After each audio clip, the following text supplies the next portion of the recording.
Bismillahirrahmanirrahim. Assalamualaikum warahmatullahi wabarakatuh. Bismillahirrahmanirrahim. Alhamdulillah rabbil alamin. Hamdan wa fi ni'mal kayfi mazidah. Allahumma salli ala sayyidina Muhammad wa ala ali sayyidina Muhammad. Allahumma fakihna fid din wa 'allimna ta'wil wa rzuqna fahma nabiyyin wa hifzal mursalin wa ilhama al malaikatil muqarrabin. Allahumma ya qawiyya matin fi syarri zalimin. Allahumma nas'aluka al-'afwa wal 'afiyah fid din wad dunya wal akhirah. Wa sallallahu ala sayyidina Muhammad wa ala alihi wa sahbihi wa baraka wa sallam. Alhamdulillah rabbil alamin. أعوذ بالله من الشيطان الرجيم بسم الله الرحمن الرحيم سبحانك لا علم لنا إلا ما علمتنا إنك أنت العليم الحكيم رب اشرح لي صدري ويسر لي أمري واحلل عقدة من لساني يفقهوا قولي أما بعد. Baik, kita sampai muka surat 187. 187. 187. Baik, kita bincang apa ni? Dalam sifat ma'ani yang ada 7 tu, last sekali adalah sifat kalam. Saya cek balik sebelum PKP tu daripada wujud, kidam, baqa', mukhalafatul hawadis, qiyamu binafsi, wadaniyah. Lagi kudrat iradah, ilmu, hayat, sama, basar, kalam. Lepas kalam ni ma'nawiyah tu hanya penegasan kepada ma'ani. Okey, kalam ni berkata-kata. Siapa berkata-kata ni? Allah lah. Kita punya sifat Allah. Sifatun wujudiyatun qa'imatun bizatihi. So itu kita dah sentuh. Sebenarnya kalam ni ada jenis-jenis dia. Sebab tu tengok carta 187.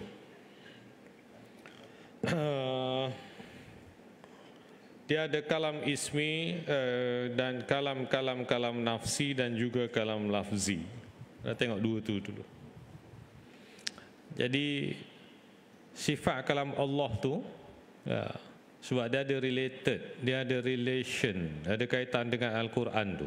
Al-Quranu kalamullah al-munazzal an Nabi Muhammadin sallallahu alaihi wasallam kan. Okey, yang bermula daripada dan terakhir daripada dan juga diberi pahala pembacaannya. Okey. So isu dia begini. Sebab kita pegang kepada satu ayat muhkamat laisa kamitslihi syai'un wa huwas samiul basir. Dia tak sama dengan apa pun. Langsung tak sama dengan apa. Sikit pun tak sama dengan apa pun. Pegang tu elok-elok. Pegang tu elok-elok. Dia tak sama dengan apa. Termasuk sifat dia pun qadim. Sifat dia qadim, zat dia qadim sebab sifat dia tu qaimatun. Dia berada pada zat Allah. Jadi macam mana pula? Kalau tengok mushaf Al-Quran, ya tu kalamullah. Dan itu bukan makhluk. Itu kalam Allah dan bukan dibuat-buat, dikarang-karang. It is not narrated by somebody else. Tapi kan orang berfikir, bukankah itu huruf? Alif, ba, ta tersusun begitu kan? Dan mempunyai suara. Bukankah dalam mushaf itu ada dakwat, ada kertasnya dan sebagainya.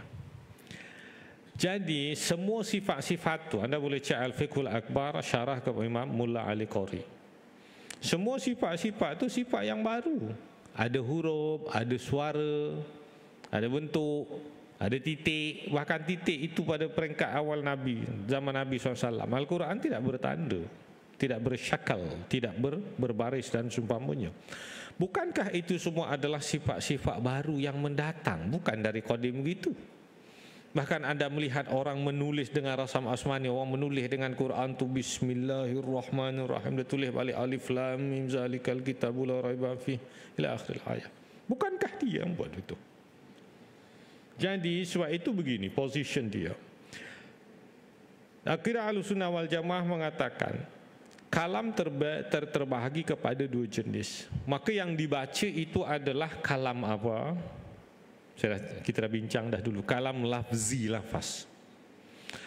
Kalam lafzi adalah reflection ataupun madlul ataupun gambaran ataupun ya refleksi kepada sifat kalam yang ada pada zat Allah yang dinamakan kalam nafsi. Itu cara dia. Sebab Mu'tazilah punya versi lain. Nah, sebagian orang mengatakan kalau kalam Allah, kalau yang namanya kalam mestilah bersuara dan berhuruf. Tak mesti. Mana boleh, kalau orang berbicara mesti keluar bahasanya, mesti keluar dengungnya, mesti keluar nadanya, mesti keluar ritmanya, mesti keluar suaranya, mesti susunan huruf dan sebagainya. Mana ada yang namanya kalam nafsi? Ada kalam nafsi.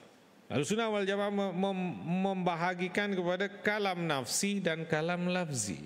Kalam nafsi itulah yang dimaksudkan, yang berdiri pada zat Allah SWT bersifat qadim. Okey. Sebab itu anda tengok, pada satu, kalam nafsi adalah sifat perkata tidak berhuruf, tidak bersuara, tidak dahulu, tidak kemudian. Meaning there is no A, B, C, D, E, so the first is A and the final letter is Z. No. Tidak dahulu dan tidak kemudian, tidak ada i'rab, tidak ada i'rab ya. Mubtada khabar, kita boleh cakap oh ni jadi mubtada, ni jadi khabar, ni jadi tamyiz, ni jadi maf'ul ma'ah, ni jadi hal, ni jadi dan sebagainya. Ini jadi mustasna. Tak ada i'rab begitu. Tidak ada bina. Okey, tidak ada baris, komposisi huruf dia macam mana. Ia adalah sifat ma'ani qadim. Ini yang qadim. Maka kalam lafzi itu nombor 4 tu adalah kalam hissi, yaitu perkataan percakapan yang ada huruf dan suara, Al-Quran yang bertulisan dan huruf, dan itu kalam itu adalah baru. Tetapi Al-Quran itu bukan makhluk. Lah mumetik kan angki ni. Nampak? Konflik dia kat sini. Bukan konflik lah pun, kalau faham tak konflik. Okay, kalau ngomong kok mencela-mencela tilu omong ini. Lafaz itu baru, tapi kok katanya Quran bukan makhluk. Quran bukan makhluk. Setidaknya dua perkara dalam Fathul Majid kan dia mengatakan bahwa yang pertama itu bukan susunan manusia. Bukan, Quran sudah mencabar. Nek kowe wani gawe faktu bisuratin misli. Wa ta'u syuhada'akum. Tak cabar. Kalau Quran ini dari manusia, kamu panggilkan pujangga-pujangga yang hebat di kalangan kamu. Sekarang coba bikin satu surah. Jangan 30 juzuk, jangan 114 surah. Satu surah itu memadai. Ada uslub tahaddi fil Quran. Tapi nyatanya kan tidak ada siapa yang mampu untuk menulis Al-Quran. Yang kedua, dan itu adalah refleksi kepada kalam nafsi yang ada pada zat Allah. Ya kalau tidak macam mana anda mau tahu? Itu sebabnya ada Taurat, ada apa lagi? Zabur, Injil, bahasanya lain. Apa mesti ini mesti Allah cakap Arab ya? Yang cakap Arab siapa? Makhluk. Jadi kalau cakap Arab, mengapa Taurat dan Injil itu dalam bahasa Ibrani, bukan bahasa Arab? Berarti Allah tahu banyak bahasa. Anda terperangkap, pemikiran demikian boleh terperangkap dengan menyamakan Allah dengan makhluk. Ketika mensifati Allah dengan makhluk, berarti Allah bersifat dengan sesuatu yang baru. Walhal dia adalah qadim. That's the way you think. Jadi maka madlulnya itu kalau jatuh kepada audiennya itu Bani Israel, bahasa Ibrani, maka dia jadi Taurat, Injil dalam bahasa-bahasa kaum tersebut. Okey, masih lagi lafaz. Kalam nafsi itu apa? Kalam yang ada pada zat Allah. Dia tak cakap, tak ada suara pun dalam. Dia tidak dizahirkan. It's not expressed by way of letters, by way of voice. Tidak dinyatakan dalam bentuk suara, tidak dinyatakan dalam bentuk huruf dan sumpama. Dia hanya di dalam. Maka orang-orang ada yang mengingkari pembahagian kalam ini kepada nafsi dan lafzi. Orang tidak percaya. Sebagian kelompok tidak mempercaya. Bukan Ahlussunnah wal Jamaah itu tidak mempercayai. Ini kes besar di antara Hanabilah dan juga ulama-ulama yang lain. Oke, yang memadai saya tidak cerita tentang sejarah. Tetapi dalam akidah Ahlussunnah wal Jamaah ada satu pembagian namanya kalam nafsi, batin bercakap. Cuba tengok 290, I'll give you the dalil later. Kalam nafsi dan kalam nafsani maksudnya. Para ulama menyebutkan kalam nafsi itu adalah bahasa hati. Jika dinisbahkan kepada manusia, Bahasa hati. Dalam perbahasan sifat kalam untuk menjawab hujah Mu'tazilah yang mengatakan kalam Allah mesti ada huruf dan suara. Mu'tazilah gitu. Okey. Mu'tazilah mengatakan kalam Allah mesti ada huruf dan suara. Sebab itu dia mengatakan kemudian Al-Quran itu baru. Itu dia punya konflik. Okey. Baik. Jadi apa bukti orang yang mengatakan saya tak percaya? Mana ada kalam ismi, kalam nafsi lah, kalam-kalam lah, bila bercakap mesti ada suara. Tuan-tuan kalau bercakap mesti ada suara, mesti ada huruf, bla bla bla bla bla. No. Al-Mujadalah ayat 8, Allah SWT berfirman, A'udzubillahi minasyaitonirrajim, bismillahirrahmanirrahim. You go back at pergi balik nanti cek Al-Mujadalah ayat 8. Wa yaquluna fi anfusihim, cukup. Anda bagi dalil tu, saya bagi markah dah. Saya nampak dah. Bubuh surah mana Mujadalah 8. Wa yaquluna fi anfusihim laula yu'adzibuna Allahu bima naqul hasbuhum jahannamu yaslawnaha fabi'sal masir. Mereka berkata orang kafir fi anfusihim, dalam diri-diri mereka, batin. Jawa ada satu cakap batin, tahu batin dulu? Batin ngomong nanti. Batin cakap dalam hati ataupun di luar? Dalam hati. Anda selalu batin apa? Batin ke dosa apa nak sengelek? Dosa apa? Dosa tak? Batin ni cakap hati, mengata dalam hati lah. Mengata dalam hati, tengok orang tu dia hanya ekspresi wajah. Dosa tak? Dosa. Sebab malaikat dia tulis dalam hati dan jawarih. Al-malaikatu taktubu amal al-jawarih wal qulub. Malaikat dia tulis tindak tanduk luaran dan juga dalam hati. Jangan salah faham konsep hadis 40, if not mistaken, hadis yang ke-37. Okey, ini tengah panah hadis 40 kan. Dia kata nak tolak satu lah itu. Orang Islam punya, kamu siapa nak tolak pula. Baik, hadis 37 dia kata begini. Tentang keutamaan ataupun rahmat Allah ni, dia kata kalau engkau buat jahat kan, fa'in hamma sayyatan, engkau buat jahat kemudian tak masih niat dalam hati lah maksud dia, tapi tidak ditindaklanjuti, tak buat, masih niat je dalam hati, kemudian tak buat, maka dituliskan satu kebajikan. Sebab itu baca terjemahan masalah kalau tak berguru dan baca syarah. Okey, nak buat baik, niat aja dah dapat 1 poin. Okey, tu clear. Kalau langsung buat dapat 10 poin, 10 markah, dan dia boleh sampai pergi 700 kali ganda dengan satu kebajikan, dan dia boleh pergi more than 700 times daripada 700. Anda sedekah seketip, mentolong sedekah seketip, suruh apa-apa lah, janji sedekah.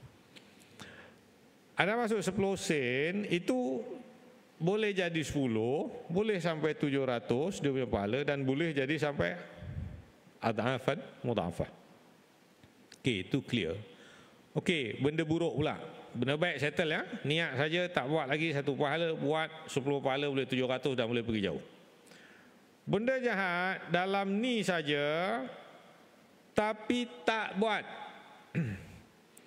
Aku nak curi pisang tanduk lah.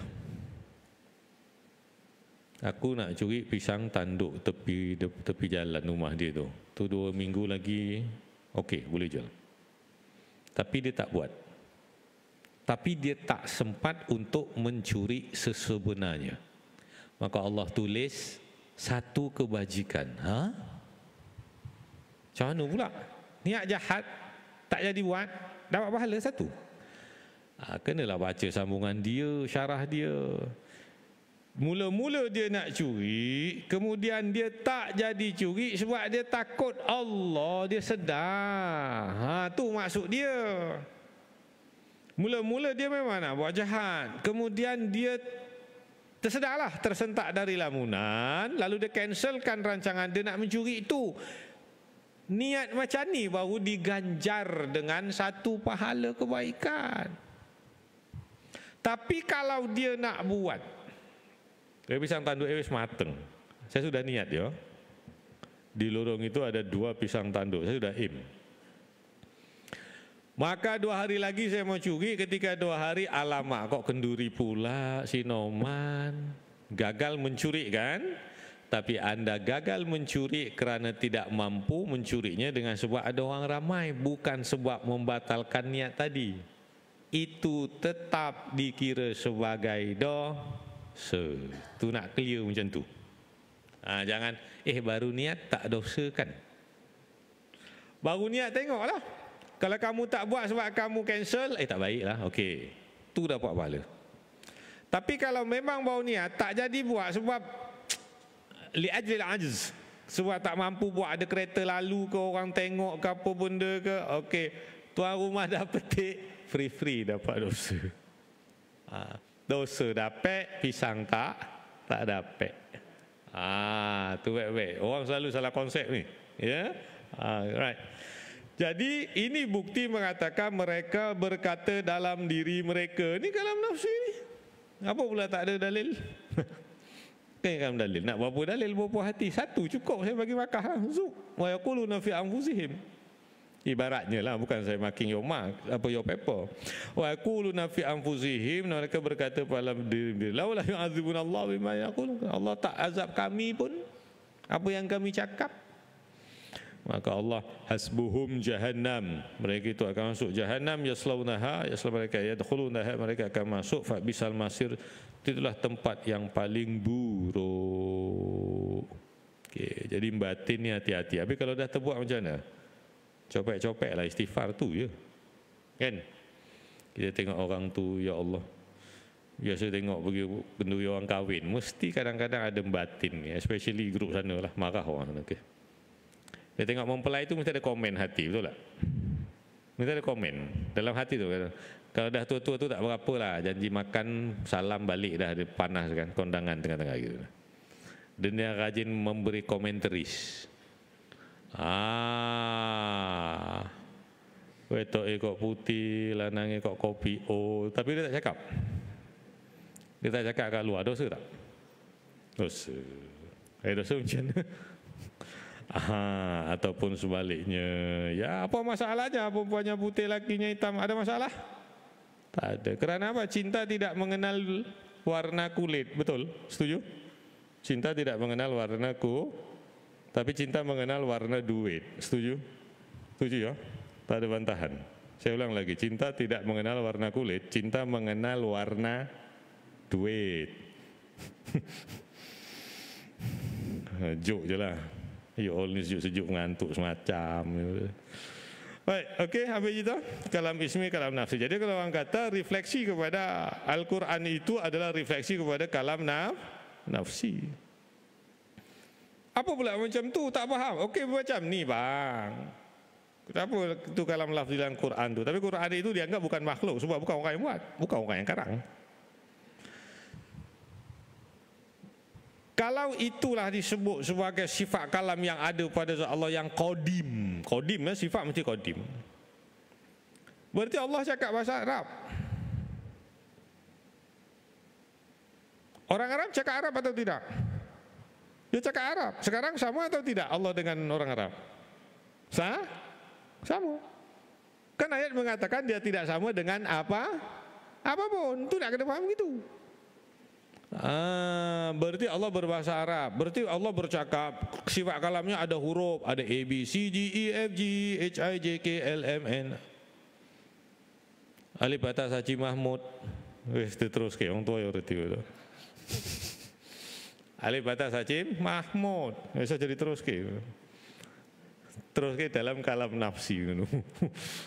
Jadi the consequence of saying ini tidak, ini bukan nafsi, tak ada benda-benda tu nafsi. Kadang baca kitab tengoklah fahaman apa saya. Ada kitab-kitab tu, dia tak setuju dengan kalam nafsi, saya faham lah geng-geng mana ni. Okey. Jadi lafzi itu dia mesti ada huruf dan suara. Yang bersuara manusia dan makhluk. Yang berhuruf manusia ataupun makhluk. Kan Allah kata walam yakul lahu kufuwan ahad wa laisa kamitslihi syai' laisa kamitslihi syai'un wa huwas samiul basir. So ini nak kena faham. Sifir ni pegang betul-betul. Tu dia. Okey? Tak percaya. Okey, kalau tak percaya juga, misal kata bukan tak percaya lah, mungkin susah nak masuk. Kita tengok apa kata Imam Abu Hanifah yang disyarahkan oleh Imam Hanifah tu salah, original lah, lahir 80 Hijrah. Okey, dia kata apa? Kita tengok orang yang lahir tahun 80-an Hijrah. Kita dah 1444, berapa? 1444, 1445. Okey, beribu dah tinggal. Dia cakap apa? Benda ni sama je.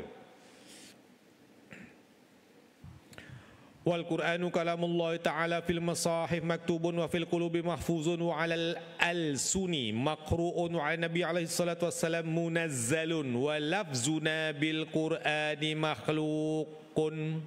Kalam lafzi itu baru. Lafaz lah. Alhamdulillahilladzi anzala 'ala 'abdihil kitaba wa lam yaj'al lahu 'iwaja قيما لينذر بأسا شديدا من لدنه ويبشر المؤمنين الذين kan lafaz tu. So Imam Hanifah said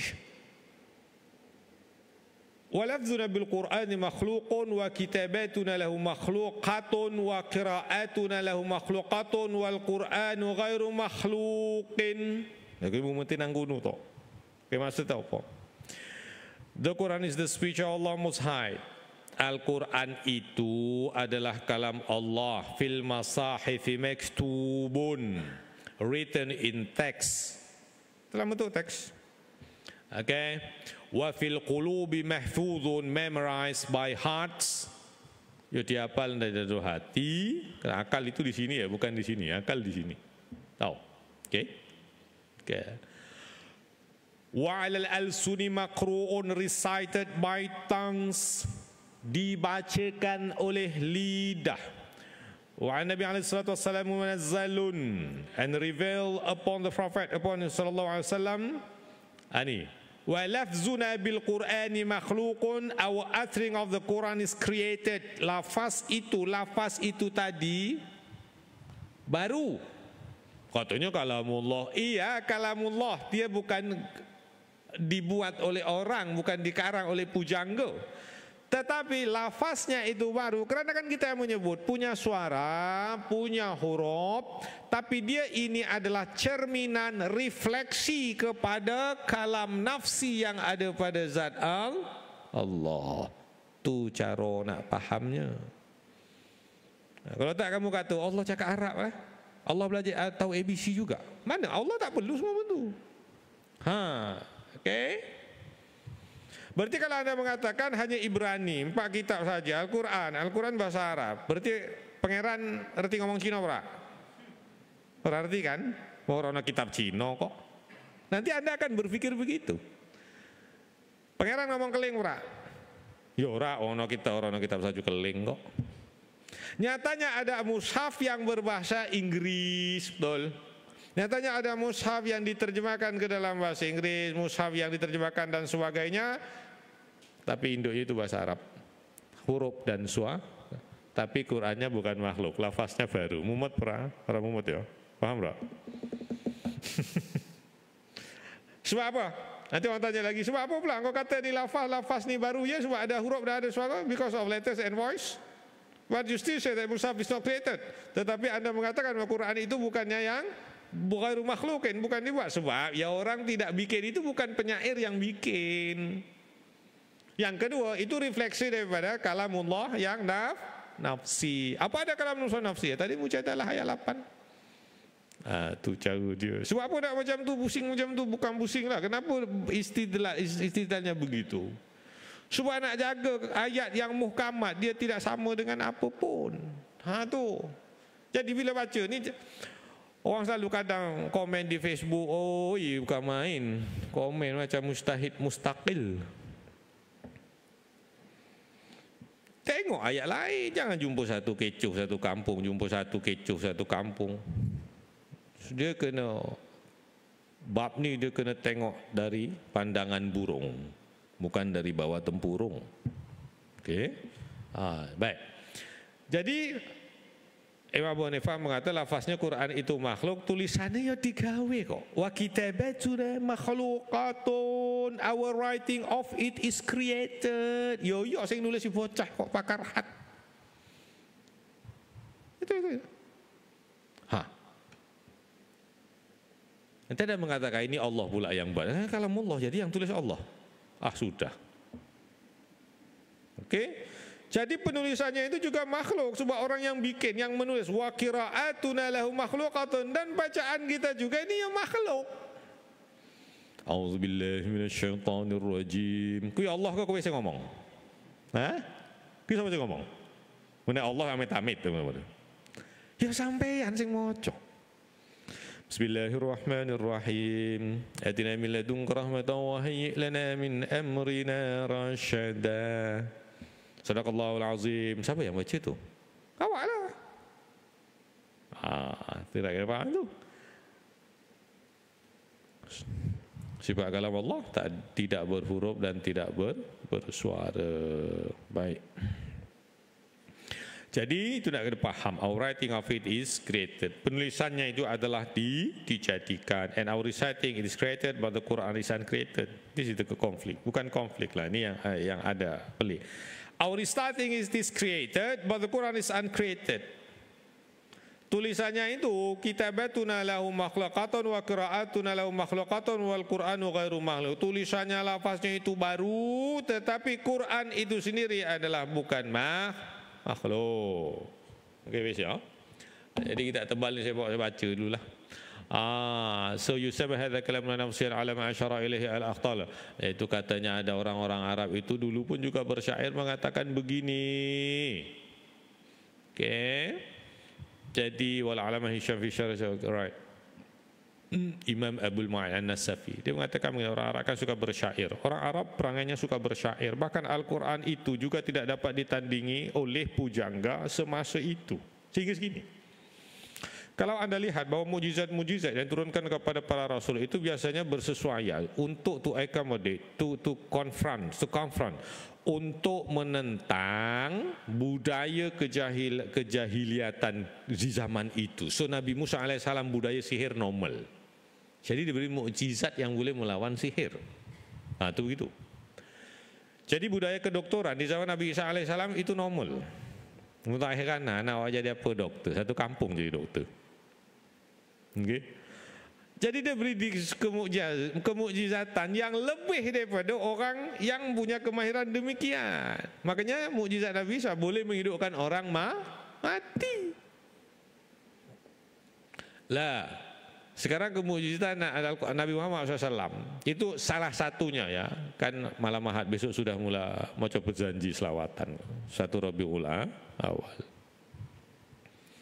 Jadi kemukjizatan Nabi Muhammad SAW, orang Arab ketika itu sangat mengungguli syair, prosa, pantun dan sebagainya. Itu sangat mengungguli. Sehingga ada satu pertandingan Ashabu al-Mu'allaqat.